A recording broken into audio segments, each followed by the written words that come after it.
परम दयाल मेरा जीवन देवता ठाकुर जी के चरणों में मेरा प्रणाम। जगत जननी जगत माता से बड़ माँ के चरणों में मेरा प्रणाम। परम पूज्य पाद भक्त प्रवर शिष्य बड़दा के चरणों में मेरा प्रणाम। परम पूज्य पाद शिष्य आचार्य देवदादा के चरणों में मेरा प्रणाम।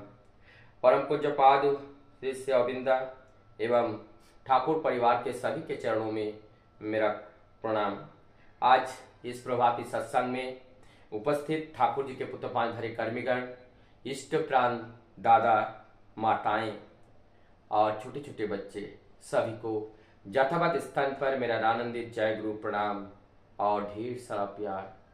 सुंदर सुंदर भजन कीर्तन के माध्यम से एक ठाकुरमय परिवेश हो जाता है और वही दिव्य भाव से भरपूर हो जाते हैं, ओतप्रोत हो जाते हैं।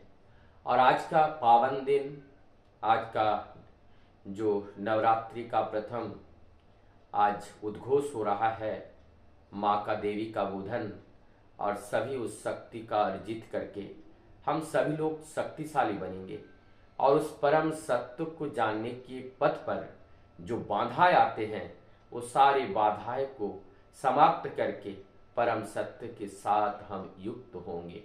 यही हमारा उद्देश्य होता है, चाहे वो मानव जीवन का उद्देश्य कहे, चाहे ये परम पिता का जो उद्देश्य, जो दायित्व हम लोगों के ऊपर दिए हैं। मुझे लगता है यही दायित्व को पूरा करने के लिए आज हम लोग विभिन्न मत पथ के अंतर्गत उन्हीं को भजना करते हैं। सबका गंतव्य एक होते हैं, पथ अनेक होते हैं। अनेक पथ से भ्रमण करते हुए अंततगतवा वही अंतिम पथ एक होते हैं, अंतिम उद्देश्य एक होते हैं, मिलन क्षेत्र वही एक ही होते हैं। आज उस मिलन क्षेत्र के अनुसंधान और उस मिलन क्षेत्र तक पहुंचने के लिए ही ये पथ हम लोगों के जीवन में बहुत ही श्रेय है, बहुत ही प्रिय है और उसको ग्रहण करके हम आगे बढ़ेंगे। आज की वाणी है चरर साथी ग्रंथ का 130 नंबर वाणी। इसमें लिखा है मनुष्य के जीवन का सम्राट। ये मनुष्य के जीवन, मनुष्य एक अगर देखा जाए कि मनुष्य की बात अगर जब आती है तो यहाँ पर हम लोगों की आकार से नहीं कि हमारे अंदर आकार के साथ साथ और कुछ भी युक्त है। हमारा चेहरा एक मनुष्य का एक निर्धारित स्वरूप है। क्या 2 हाथ होना चाहिए, 2 पैर होना चाहिए, 2 आंखें, 2 कान, 2 नाक, 1 गाल, और इस तरह से जो रूप है, जो रंग है, जो आकृति है, एक मनुष्य की तरह दिखाई देते हैं। साधारणता हम लोग इस आकृति के जो लोग होते हैं उनको हम मनुष्य कहते हैं, लेकिन इस मनुष्य के पीछे बहुत बड़ा विज्ञान है और इस मनुष्य को सार्थक करने के लिए मानव देह पाकर और उस मानव देह की जो मूल तात्पर्य है उस तात्पर्य को सार्थक करने के लिए जीवन में साधना की जरूरत होती है और साधना के लिए एक आदर्श की जरूरत होती है और एक आदर्श के लिए एक सद्गुरु की जरूरत होती है। और इस सद्गुरु जीवन में जब पाते हैं तब निश्चित रूप से हम अपने निश्चित गंतव्य तक पहुंच पाते हैं और तब जाकर के हमारे अंदर जो मनुष्य तत्व है अर्थात हमारे अंदर जो मानव कल्याण की जो बातें हैं, हमारे अंदर जो शुभ दृष्टि, अच्छे देखने की, सत्य देखने का जो शक्ति है, हमारे इंद्रिय कर्ण इंद्रिय में जो सत्य के श्रवण करने की जो शक्ति है, हमारे स्पर्श इंद्रिय में वो सत्य की अनुभव करने की जो इंद्रिय है, हमारी जो स्वाद इंद्रिय में जो उस परम सत्य का रस आस्वादन करने की जो शक्ति है, ये शक्ति और सामर्थ्य को जब हम बढ़ा लेते हैं और उस शक्ति सामर्थ्य को जब हम पा लेते हैं तभी वास्तव में हम एक मनुष्य कहलाने के लायक होते हैं। और मनुष्य का मतलब ही यही होते हैं जो मानव कल्याण के लिए नहीं अपितु संपूर्ण जगत के कल्याण के लिए उनका सहयोग असीम और अनंत है। और ऐसे मनुष्य धराधाम पर कभी कभार वो आते हैं जब हम लोग विपथगामी हो जाते हैं, तब वो मानव महामानव का रूप धारण करके और वही मनुष्य तत्व को लेकर के संपूर्ण एक fulfiller the best and perfect man की तरह, महामानव की तरह इस के जो सागर है, ये सागर के किनारे पर उनका आविर्भाव होता है और उनको पा करके हमारे जीवन को संवारने का एक सुयोग मिलते हैं और उस सुयोग को पा करके हम धीरे धीरे आगे बढ़ते हैं। तो ये मनुष्य के जीवन, अभी जीवन, ये जीवन की बात जब करते हैं, जीवन क्या है? जीवन क्या है? जीवन क्या, मैं अगर निरंतर सुख रहूं तो क्या ये जीवन कहलाएंगे? क्या निरंतर मैं दुखी रहूं, क्या ये जीवन कहलाएंगे? ना तो निरंतरता के साथ सुख पाने वाले का को जीवन कहते हैं, ना निरंतरता के पास दुख पाने वाले को जीवन कहते हैं। जीवन तो जन्म से मृत्यु तक का ये दायरा है, जहां पे सुख भी आती है, दुख भी आती है, और जहां पर पे दुख को हटा करके सुख में तब्दील कर देने की ताकत हमारी जिसके पास होते हैं, जिनके पास नकारात्मक ऊर्जा को ध्वस्त करके सकारात्मक ऊर्जा से भर देते हैं, जीवन में चलने के लिए राह मिलती है, पथ मिलती है, चलने की इच्छा शक्ति सामर्थ्य सब जागृत होते हैं और तब होते हैं जब हम परम सत्य को लेकर के चलते हैं। तो ये जीवन है, जीवन का अर्थ ही है आनंद, और ये जीवन का अर्थ ही है आनंद, और आनंद वो परमानंद से है, क्योंकि जिस आनंद के परे और कोई आनंद नहीं है, तो जीवन का अर्थ ही वो परमानंद है। अर्थात जिस जीवन में परमानंद का घन छटा नहीं है, वो जीवन जीवन नहीं है। जीवन तो उसके कहेंगे, उसी को कहेंगे जिस जीवन के अंदर से, मतलब जिस दर्पण के अंदर हम प्रभु की प्रतिबिंब देख पाते हैं, जिस दर्पण के अंदर हम प्रभु का दर्शन कर पाते हैं, अर्थात जिस जीवन के अंदर उस परम पिता का जो उद्देश्य है, वो उद्देश्य सफल होता है, वास्तव में वो जीवन ही जीवन होता है। और ऐसा जीवन को पाने के लिए हम सब लालायित होते हैं, और ऐसा जीवन को पाने के लिए केवल हम सब नहीं, देवी और देवतागण भी लालायित होते हैं कि मानव जीवन को पा करके और सदगुरु को जीवन में धारण करके हम उस परम पिता के रस को आस्वादन करते हुए चले। और हरि गुणागुण जो कीर्तन है, हर घर घर में, हर जीवी में, हर शिव में, हर पेड़ में और पौधे में, हर प्राणी में, हर जगत में, सब जगह पर हम उनको स्पंदन को सबको स्पंदित कर दे, और ताकि वो विपथगामी ना हो और परम पिता को हम ना भूले। तो ऐसा जीवन जब होते हैं तब ये मानव जीवन सार्थक होते हैं। तो मानव के साथ, मनुष्य के साथ जीवन जुड़ा है, और इसके बाद कहते हैं इसी का सम्राट। तो कितना सुंदर है ये जीवन, कितना सुंदर है ये मनुष्य, और इसका सम्राट कौन होगा? राजाओं का राजा महाराजा होता है। और ये जो जीवन के, जो इस जीवन के मानव का राजा महामानव होते हैं, और ये जो पुरुषों का श्रेष्ठ जन वो पुरुषोत्तम होते हैं। ठीक उसी प्रकार से ये सम्राटों का भी सम्राट है, और ये राजाओं का भी राजा है। तो ये महाराजा है, महाअधीश्वर है। यहाँ पे बात क्या है? बात इस अधीश्वर की है, लेकिन इसको कैसे समझाया? परमपिता के पास हम एक उदाहरण लेके देखते हैं। ठाकुर जी का लीला काल में जब वो जीवदशा में थे, तो शरीर धारण किए हुए थे, कोई भी व्यक्ति उनके पास आते थे तो वो विमुख होकर के, अर्थात उनसे कुछ ना कुछ पा करके ही जाते थे। ना तो ठाकुर जी के द्वारा कभी तिरस्कार, कभी घृणा, कभी अवमानना, ये कभी नहीं होता था। चाहे वो धनी हो, चाहे वो गरीब हो, चाहे वो चोर हो, चाहे वो साधु हो, कोई भी लोग ठाकुर जी के पास, उस परम कारुणिक के पास जब पहुंचते थे, तो वो कारण के कारण परम कारुणिक को कारण को जानते थे। इसीलिए उनका दृष्टि भंगी ऐसा ही था, जो भी जाते थे वो अपना सत्ता ही अनुभव करते थे। वो एक अलग रूप से उनका दर्शन नहीं करते थे कि ये व्यक्ति विशेष हैं। उनका ये अनुभूति था, ये मेरा ही सत्ता है। और इस सत्ता में अगर कोई विकृति आई है इस देह के वजह से, तो उस विकृति को सुकृति में करने का जो दायित्व और जो जिम्मा है वो हमारा है, और वो अपने कंधे पे लेते थे।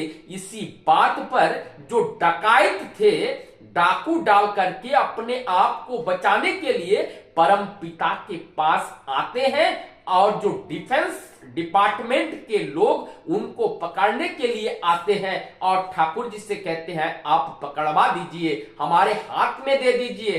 परमदयाल जी ठाकुर जी कहते हैं आप सबके पास तो सब कुछ है, लेकिन ये तो अनंत है, मैं इनको आप लोगों के हाथ में पकड़वा नहीं सकता हूं। जो हमारे आश्रय में आते हैं मैं उनको कभी धिक्कार नहीं करता हूं, और जो हमारे आश्रय आते हैं उनको मैं सम्मान से, उनके अंदर जो सत्ता है, जो प्रभुत्ता है, उनका मैं सम्मान करता हूं। ऐसा करने के माध्यम से उनके अंदर जो असुरत्व जो प्रवृत्ति जो प्रवेश किया हुआ था, वो असुरत्व प्रवृत्ति वहां से दूरीभूत होते हैं और दैवत्व से वो भर जाते हैं और वो दुष्ट मनुष्य एक शिष्ट मनुष्य में तब्दील हो जाते हैं, एक साधारण मनुष्य ये महामानव में तब्दील हो जाते हैं, और ऐसा चोर साधु में परिवर्तित हो जाते हैं, एक दुर्जन सज्जन में बदल जाते हैं। ऐसा जिनके पास होता है उनको सम्राट नहीं तो और क्या कहेंगे। और ऐसा सम्राट बनाने के लिए उनसे जब मिलते हैं जो स्वयं चोर हैं, लेकिन जब उनकी प्रेरणा पाते हैं, उस सज्जन उस महामानव का स्पर्श में जब जाते हैं, उनसे लांछना नहीं, उनसे गंजना नहीं, उनके और बचने का पथ को और उत्कर्ष कर देते हैं, और उनके दृष्टि के सामने जो पथ अवरुद्ध हो गया था उनकी प्रेरणा से, उनके स्पर्श से और दोबारा उनको जीने का मन करता है, और वो अपने आप को अपमानित नहीं समझता है, और उनकी जो गलती है स्वयं वो जो महामानव है वो कहते हैं गलती तुम्हारी नहीं, गलती हमारी वजह से हुई है, क्योंकि तुम्हारे अंदर वो चेतना को हम जगा नहीं पाए। इसका मतलब हमारे पास भी हम जैसे समाज में रहते हैं अनेकों लोग ऐसे हैं, वो जो भी कार्य करें, चाहे वो गरीब हो चाहे वो धनी हो, जब वो हमारे पास आए उनको सम्मान करना चाहिए, उनको इज्जत देना चाहिए, उनके अस्तित्व के ऊपर कभी भी घात प्रतिघात नहीं करना चाहिए, उनके हितैषी बनना चाहिए। जब हम उनके हितैषी बनते हैं और उनके सत्ता के ऊपर हम घात नहीं करते हैं और उनके अहंकार के ऊपर जब चोट नहीं पहुंचाते हैं, और जब हम उसको ऐसे आचरण के माध्यम से उनको जब हम अपना लेते हैं, आत्मसात कर लेते हैं, वही जो एक पथ में पड़ा हुआ व्यक्ति वो आप सोच लेता है मेरे जीवन में कोई एक बांधव मिला है, हमारे जीवन में कोई एक प्रियजन मिले हैं, अब हमारे जीवन में परिवर्तन आएगा। ऐसा समर्पण भाव से वो व्यक्ति भी हमारे सामने वो अपने आप को सरेंडर करते हैं, तब हम उसको सत्य राह, जैसे हम सभी लोग जैसे कहते हैं कि यह जाजन करना, जाजन इस आचरण के माध्यम से है। आज उस आचरण, यहाँ पे ये जो सम्राट की बात कही है ठाकुर जी, हम प्रत्येक व्यक्ति को बता रहे हैं कि मनुष्य के जीवन का जो सम्राट है, ये सम्राट केवल ठाकुर जी अकेला बनकर रह जाएंगे, यहां तक सीमित रहेंगे, इससे काम दुनिया का नहीं चलेगा। हम प्रत्येक व्यक्ति जो ठाकुर जी को पकड़े हुए चल रहे हैं, हम सबको सम्राट बनना है। हम चाहे परिवार में हो, परिवेश में हो, समाज में हो, जैसे ठाकुर जी ने करके दिखाया है, हम सबको सब लोगों के साथ, ऐसे पतित लोगों के साथ भी ऐसा आचरण करके ही उनको इस रास्ते पर लाने के लिए हमें प्रेरणा हमारे आचरण के माध्यम से देना है। ये एक प्रकार का जाजन है, और इस जाजन को मूर्त करना है। जब तक हम इस जाजन को मूर्त नहीं कर पाएंगे, तब तक हम एक पतित को जो राह, जो ठाकुर जी के जो पद तक लाने का जो उद्देश्य है, वो उद्देश्य हम परिपूर्ण नहीं कर पाएंगे। और उनके उस पद पर लाने के लिए हमें क्या करना पड़ेगा? उस असहाय व्यक्ति के पास जाकर के उनका सहायक बनना पड़ेगा। उनका जो पथ है, जहां पे वो भ्रमित है, जहां पे वो रास्ता को भूल चुका है, उनको दोस्त बनाना है, उनको मित्र बनाना है, उनका जो दुख है उस दुख को दूर करने के लिए कंधे से कंधे मिलाना है। और जब ऐसा करके हम उनके पास जाकर के खड़े हो जाते हैं, वो हमारे ऊपर संपूर्ण रूप से विश्वास कर पाते हैं, और जब विश्वास कर पाते हैं तब हम इस सत्य रास्ता को उनको बताते हैं, और जब बताते हैं वो प्रेरित होकर के वो ठाकुर जी को पकड़ लेते हैं। और जब ठाकुर जी को पकड़ लेते हैं तो उनकी जीवन में जो विषमताएं आ रही थी, जो दुख आ रही थी, कष्ट हो रहा था, जो बार बार अपने पथ को भूल रहा था, और उस पथ को अब नहीं भूलेगा। अब उस पथ को और ना भूल करके वो सत्य राह पर, सत्य पथ पर वो चलने के लिए प्रयासरत रहेगा। और ऐसा जिस दिन जब होगा तब ये मानव जगत में एक बहुत बड़ा क्रांति आएगा। और इसी क्रांति ही परमपिता चाहते थे। कल मैं एक जगह पढ़ रहा था, बर्मा में हम लोग जानते हैं द्वितीय विश्व युद्ध 1939 से शुरू होकर के 1945 6 ईयर तक द्वितीय विश्व युद्ध चला था। और इस द्वितीय विश्व युद्ध जो 1939 में शुरू हुआ था, परमदयाल श्री ठाकुर जी ने इस बर्मा में रहने वाले लोगों को एक चिट्ठी 6 महीने पहले लिखे थे। और उस पत्र के द्वारा सभी को बर्मा छोड़ने के लिए बताया गया था। और उन्होंने कहा कि बर्मा छोड़ करके आप सब यहां आ जाओ। लेकिन उनमें से जिन लोगों ने सुना, और वो लोगों ने जिन लोगों ने सुना वो तो चले आए, और जो लोग नहीं सुने वहां रह गए। फिर क्या हुआ? आप तो त्राहिमाम करने लगे, ठाकुर ठाकुर करने लगे, आप मुझे बचाओ बचाओ करने लगे। लेकिन आप बम गिरने लगे। और उस बम से बचने के लिए आप क्या उपाय है? जब ठाकुर ठाकुर कर पुकारने लगे तो कहीं पर ठाकुर सपने में दिखा रहे हैं सुबह घर से बाहर हो जाना, कहीं दिन में धक्का मार रहे हैं, घर से धक्का खा करके पेड़ के नीचे चला जाना, और उनको देख करके घर के लोग सभी भागते हुए उनके पास जाना। लेकिन किसी को समझ में नहीं आता ये कैसे क्या हुआ। लेकिन ऐसे अनंत घटनाओं के बीच में उस बर्मा में जो द्वितीय विश्व युद्ध हुआ, हजारों लाखों के तादाद में जो प्राण हानि हुआ, लेकिन वहां पे एक भी सत्संगी गुरु भाइयों का प्राण नहीं गया। यह है विश्व पिता का, यह है परम पिता का आह्वान। और इस परम पिता की आह्वान को जो ठुकराता है वो जीवन में अत्यंत दुख और कष्ट पाता है। मुझे लगता है आज भी वो सम्राट हम लोगों को पुकारे हैं, डीपी वर्क के माध्यम से पुकारा गया है। और डीपी वर्क का मतलब ही है हम भी जीवंत रहेंगे और दूसरों को भी जीवंत रखने का प्रयास करेंगे। ये डीपी वर्क का माध्यम है। अर्थात इसके अंतर्गत हम उनको इष्टभीति प्रायण करेंगे, हम उनको इष्ट चितन व्यक्ति बनाएंगे, हम उनको इष्ट मुखी व्यक्ति बनाएंगे। समाज में एक इष्ट मुखर समाज बनेगा। इस तरह के गतिविधि में जब सभी लोग मस्त हो जाएंगे, सभी लोग मस्त हो जाएंगे इस ठाकुर जी के कार्य में, तब जाकर के वो परम पिता को बचाने का उनका एक रास्ता मिलेगा। और नहीं तो हम अपने जीवन को जो दुर्गम परिस्थिति आने वाले दिनों में होने वाला है, जो गलत जो परिस्थिति होने वाला है, उस परिस्थिति में ठीक वैसा ही घटना घटित होगा जैसा बर्मा में भी हुआ था। और ये आज नहीं, इस दुनिया की उम्र जो है ये 1 साल और 2 साल नहीं, अरबों खरबों वैज्ञानिक दृष्टिकोण से भी देखते हैं अरबों खरबों वर्ष पुराना है। ऐसे मानव का जनसंख्या एक अंतिम चरण तक पहुंचता है और वहां जाकर के एक महाविनाश होता है और फिर नए तरीके से एक प्लावन, नए तरीके से एक सृजन होता है। आज वही दिन हमारे सामने है। आज हम लोगों का जरूरत है सभी लोगों को इष्ट मुखी करना, और इष्ट मुखी के लिए जो डीपी वर्क का कार्य दिया है उस कार्य को करना पड़ेगा। तभी हम सभी लोग परम पिता को जो सम्राट कहते हैं, जो महामानव कहते हैं, परम पिता कहते हैं, वो दुख हरणकारी कहते हैं, वो हरिहर कहते हैं, जो भी हम कहते हैं ये तब सार्थक होगा। और ठाकुर जी एक बात कहते थे, तुम लोग केवल हमें ठाकुर ठाकुर करोगे काम नहीं चलेगा, तुम प्रत्येक व्यक्ति को ठाकुर बनना है, तुम प्रत्येक व्यक्ति को भगवान बनना है, तुम प्रत्येक व्यक्ति को सम्राट बनना है, तुम प्रत्येक व्यक्ति को राजा बनना है, राज अधिश्वर राजा बनना है। राजा का मतलब क्या है?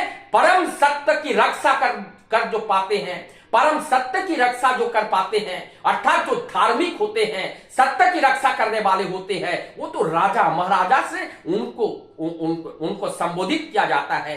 ऐसा राजा, ऐसा सम्राट की बात परमदयाल श्री ठाकुर जी ने बताए हैं और ये हम लोगों के जीवन में मूर्त करना है। आज मुझे लगता है इस वाणी के माध्यम से इतना ही समझ पाया हूं। आप सबकी मंगल प्रार्थना परमदयाल के चरण